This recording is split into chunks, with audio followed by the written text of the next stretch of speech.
All right, it's Wisdom Wednesday where you drive the agenda. And on this segment of the Sales Gravy podcast, you bring the biggest sales challenges and Jeb Blount delivers his best answers. And those answers, they come straight from the trenches because Jeb's not just teaching sales, he's out here prospecting, closing, and leading sales teams every single day. All right, let's take that next caller. All right, next up on the show is Michael Bricker from West Monroe, Louisiana.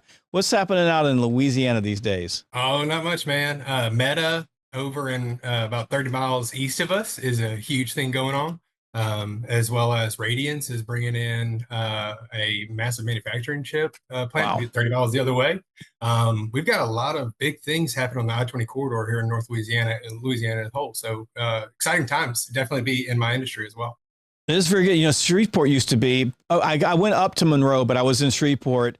Used to be part of my territory when I was in sales and in sales leadership as well. Yeah, I spent a lot of time between Tyler, Texas and Monroe. It is a happening area over there. And it's nice, you know, the I-20 corridor all the way from, I'm on I-20 in Augusta, Georgia, but really all the way from Florence, South Carolina out to Midland, Texas is really hopping all the way through. Tell me what you do and what your question is. Sure, I work for Conterra Networks. We are a fiber backed internet provider that also does phones and managed services. I got a background, pretty wide range. Started out in education, higher education, was a recruiter, then did sponsorship sales for another university, then managed a blood donation center, two of them actually, and that was a fun time. But now Conterra Networks is what I'm doing. We help businesses. We're a business internet only provider that helps create tailored solutions, not bundles, you know, things that will actually speak and provide value and reliability. Here at Salesgravy Studios, you can see our studio here. This is one of our 5 studios. Our fiber provider, we actually, they built a line directly to our offices because we need so much upload, because we do so much live training. You'd be like that. So you'd be doing customized solutions for businesses. Okay, got that. So so tell me what your question is. What's on your mind? Well, when I first started, I'm about 5 months in right now. When I first started, I think whenever I sent the message, it was 2 months in. And so we went through a training, fantastic, best sales training I've had yet. And of course, it included some of your stuff and some of Mike Weinberg's stuff. And also my first major book, once I said, hey, direct sales is where I'm going, was Fanatical Prospecting. And so learned a lot there. But in the training, we learned 3x3s. Basically, hey, you get a new prospect, 3 minutes of research should be able to discern or give you enough information to not sound, you know, like you don't know what their business is, and really give you some insights into what would provide value for them. What I found was, though, and I was not coming in telecom industry, so I was, you know, fresh learning everything myself. And what I found is I was going way past that 3 minutes to find 3 things that would really help you get in there. I was going 15 minutes, 30 minutes, just kind of really worried that, you know, I wouldn't have that one thing that I needed to really turn the table or open the door, the key to unlock it. And so, yes, I started implementing the training. It was, again, a fantastic, well thought out training. Saw my numbers go up, but I also felt like I was capping myself. And it was hard to discern what those key pieces of information were and how could I get better at finding those. And when do you finally jump off, right? At one point, when do you say, okay, that's enough research, let's make the call? And where are you today? So that was a couple of months ago. You went to training, you experienced that. How have you evolved now? And are you still struggling with what to do or when to jump off or how much information do I need or how much time do I spend? I think I find myself sliding back into it, but it has become less of an issue, I believe, for, I think, 2 main reasons. One is just experience, you know, just getting to know what typical cadences are and what typical businesses on a 30,000 foot level really need. The second is a bit of a shift in my mindset as to what I'm doing on that call. Yes. Right? Like what I was looking for was the chink in the armor while they're still in the armor versus, hey, let's take the armor off. I'm not going to hurt you, I promise. Let's take the armor off and let's look it over together.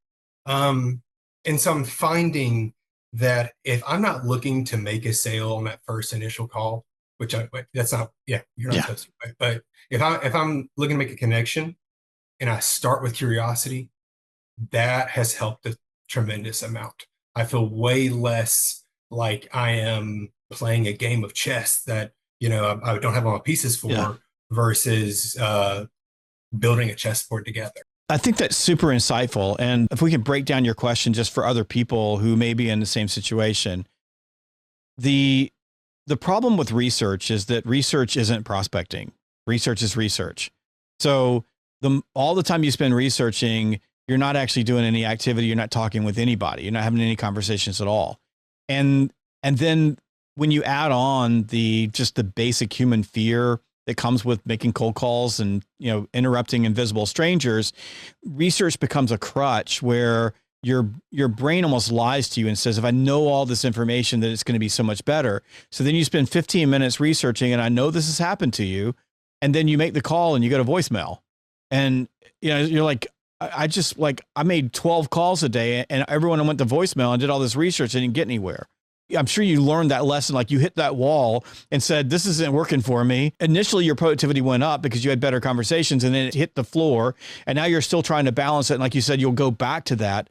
And you go back to it when you're living in a world of uncertainty, or if you have a really bad call, you'll typically, if you'll think about it, you have a bad call, you revert to, I'm going to start researching. Yes? Exactly. Yeah, exactly. I've got some philosophies about the research thing. I'm not saying that the 3-minute thing is a wrong thing to do, but let me give you my own insight on this. You said my job is not to sell them on the first call. My job is to get them to agree to spend some time with me so that I can ask them questions to figure out whether or not it makes sense for us to keep talking.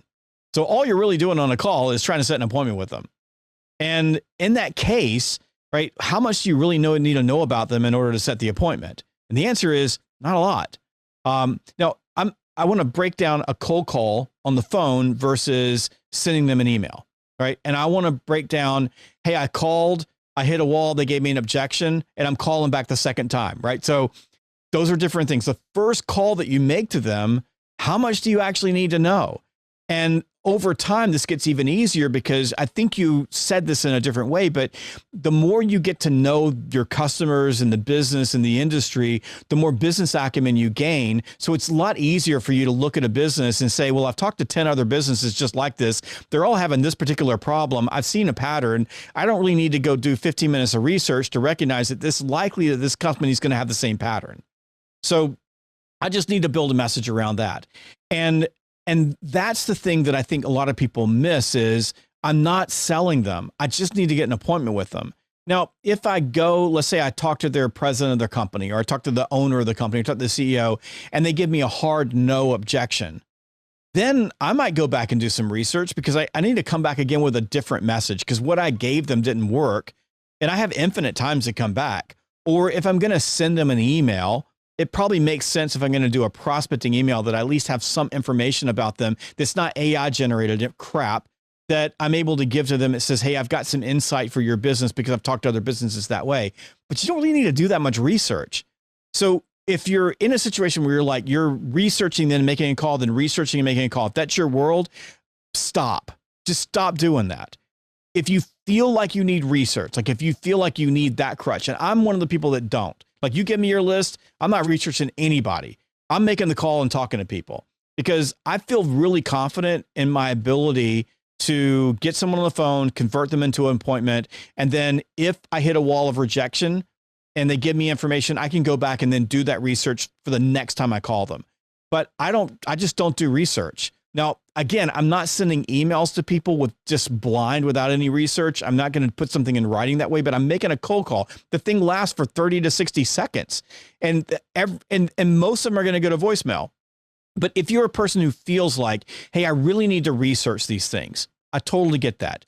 What you need to do is schedule time before your call block for the research. So even if you said, look, I'm going to schedule 2 hours, but I'm going to do all my 3 minutes of research during that 2 hours. Cool. Do that.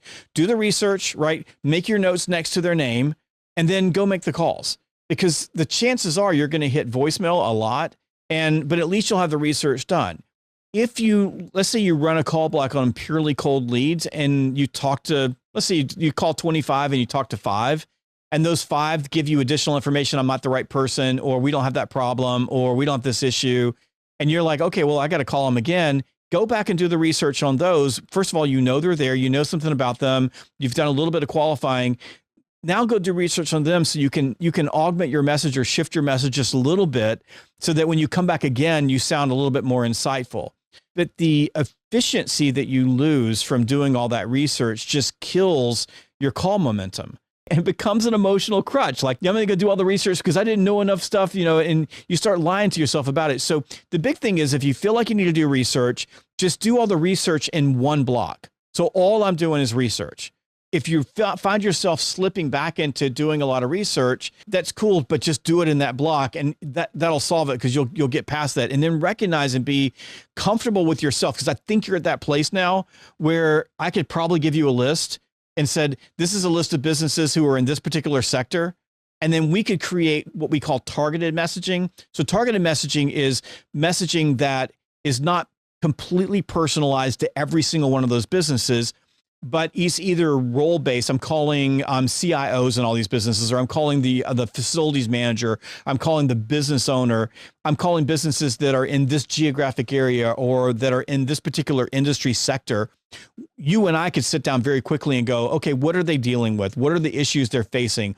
What do they want from their business? How could that help them? And then we could put together a 1 or 2 messages that's going to connect with most of the people on that list, without having to do research on every single customer on that list. Because from my standpoint, right, from a time standpoint, if I can call them and get them to meet with me, like you said, and then we can go in and I can take a good look at their armor before I'm going into that first meeting, you know what I'm gonna do? Lots of research. Like I'm walking in armed. So that way I know I have a meeting. I know they're gonna be there. All of the effort that I put into my research is gonna pay off. Because they're waiting for me to go there. And then I can use some really cool tools these days. Like, are you using Notebook LM by any chance? No, sir. Google program. If you got a Gmail account, you can get in. It's called Notebook LM. So before you go into a first meeting, you can dump everything that you know about them into Notebook LM. It'll create an FAQ. It'll create a briefing statement for you. It'll help you kind of work through that. And it's not like a large language model where you're putting information in and it just gets disseminated everywhere. It only works in that particular model, and it's perfect for those first meetings. That's how I go to market. That's how I sell. And it is the antithesis of what some people teach, like do all the research. And I've proven it again and again and again. Like, okay, you do the research, you give me a list. I'm not going to research. I'm calling, you're researching. And I'm talking about in client accounts, live situations. I've been on the road and like a buddy's called me, hey, can you come in and see my sales team? And I'm like, you give me your list, you do your thing. And I'll always, every time, consistently, there's never a time when anybody has beat me where I just call and talk to people that I don't set more good quality appointments than the person who is hanging out, researching every deal, every call before they actually make the call. 100%. Thank you for that. All right. Anything else you got while you got me? Because now you've grown into this job and you're crushing it. Moving deals along. I think I would love to hear your advice on after the discovery, maybe the second and third meeting, especially for the larger deals. What are some of the key things that people, especially new people in this direct sales kind of environment, are missing that is going to help them push that into the close and bring the value that they need? So what causes deals to not move along? Fit, price, and consensus. Okay, well, if you're doing discovery, price wouldn't be an issue, would it? Right. Okay. So consensus might be an issue, right? So the consensus to move forward, that would impact you if you have multiple stakeholders in the deal. What could also make a deal not move along is if you got single siloed with one stakeholder, they're not the decision maker. And now you've got to go try to get the decision maker to come in and gain consensus. And now you're essentially back to prospecting again because you're trying to chase that person down and bring them in. So that could be it. Probably not going to be price, right? Because if it was a price issue, then you would have qualified them out from the very beginning, right? If they said, hey, look, we only have this budget and your budget's, there's too big of a gap between the two of you, the thing's not moving forward, right? Now, price can stall a deal at the close, right? Where you've given them a proposal, but it's probably not going to stall you at discovery. So consensus, what else? What are the things that like stall a deal? Value, I would say, as well as just bandwidth. The person you're working with, right? They just don't have the bandwidth to address this issue right now. Could be, but they're probably telling you that in some way. So let's just think about you make a prospecting call, you set a first time appointment, you meet with them on the first time appointment, and the entire objective of the first time appointment is what? Just to learn more. The entire objective of the first time appointment is to get the next appointment. Gotcha. That's it. Like everything else is academic. It's I meet with you, I qualify you in, right? And they qualify me, and they like me enough to say, I'm willing to spend more time with you. And you like them enough to say, I'm willing to spend more time with them, right? So we're all agreeing that we're going to keep moving forward. So the entire purpose of the first meeting is to get the next meeting. The entire purpose of the prospecting call is to get the first meeting. Think about it, right? So if I don't do any research to get the first meeting, I probably can get the first meeting. If I don't do any research when I get to the first meeting, I might not get the next meeting. So that research does matter there, right? So I'm doing some discovery, I'm qualifying it out. Then at the next meeting, right, what am I doing? Now in a larger deal, it might be I'm meeting different stakeholders, or I'm taking a look at if you're going on site, I'm looking at their site, you're seeing an engineer in. I need to understand a little bit more about your business objectives and how you're currently running your network and how you're currently using fiber, those type of things. So I'm building out a question base so I can build a business case. That could be 1 or 2 steps, or it could be 3 steps, right? So if they have multiple locations, you might have to go to multiple locations. If they have multiple stakeholders that are involved that have a say in this, I might need to talk to them. If they've got a managed service provider that is helping them with all their devices, and then you're going to impact them. But each of those steps, right, you're doing particular things and you're moving to the next step. You're doing all that to build a business case for doing business with you that you're going to present at some point in the future. So all of those steps are next steps. The thing that stalls a deal, that makes it slow down, is that you didn't get the next step. So we didn't ask for and get the next appointment, or we didn't ask for and get the information, or the stakeholder is overwhelmed and they're really not that into it, and you're not paying attention to the clues that they're not engaged. So we're not testing their engagement, or we're doing all the work, or they go, yeah, I'll get with you next week. And you go, okay, that's okay. I'll get with you next week, versus, hey, look, I'm pretty busy next week. How about Thursday at 2? So it's that discipline to keep a deal moving forward, and recognizing that if it's not moving forward, right, if they're stalling, or they're not engaging, or they're not matching your effort in the process, they're not bringing other stakeholders in. If you're not advancing to the next step with committed next steps, like they're committing to you, your deal's going to stall.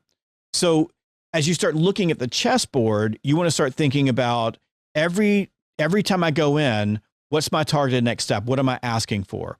And what am I doing to test the engagement of the stakeholders that are involved, so that I'm figuring out, are they willing to match my effort? Like if you ask them for some particular information and y'all agree on a date, did they give you the information on that date? If they didn't give you that information on that date, it might be a clue that something's missing. And that's that testing engagement piece you were talking about? It's texting. Like if you said, hey, I'm going to need to understand, like you've got these servers that you're using in your building. Like we use a closed network in our building for video content. It's not open, so it's only in here and we share it, but I need to have that information for you. And I said, great, I'll get it to you next Wednesday. And Wednesday comes along, I didn't get it to you. And you called me and send me a text message, hey, I need that information. And I go, look, I'm really, really busy right now. I'll get it to you next week.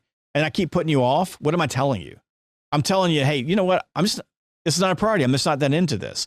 Sometimes they're not into you. Like sometimes, they meet you and they go, I don't really like you very much. And so, but they're nice people down in, West Monroe, Louisiana. Y'all are all nice to each other down there. It's still the South. So people don't come right out and tell you, hey, I'm not into you. They just say, hey, you know what? Why don't we get together in a few weeks? We'll see you then. That's what they do. So keeping deals moving forward is all about you driving the momentum by nailing down next steps. We call them micro commitments, but getting those micro commitments. And by the way, when you get objections to your micro commitments, get back to research, right? Understanding how to handle those micro commitments by explaining to your customer the value of moving forward and giving you more time. Yes, sir. Thank you. Beautiful. Well, it's very good to meet you. Thank you so much. Oh, look at that. Look at that. The LinkedIn Edge. Thank you so much for buying my new book, man. I appreciate that. No, absolutely. No, it's I don't know. I've read starting with Fanatical Prospecting, and then I think it was People Buy You. I don't know. I found a lot of value, especially as a new person coming into this. A lot of value. Haven't read a book and been like, well, could have read something different. No way. You got to read it.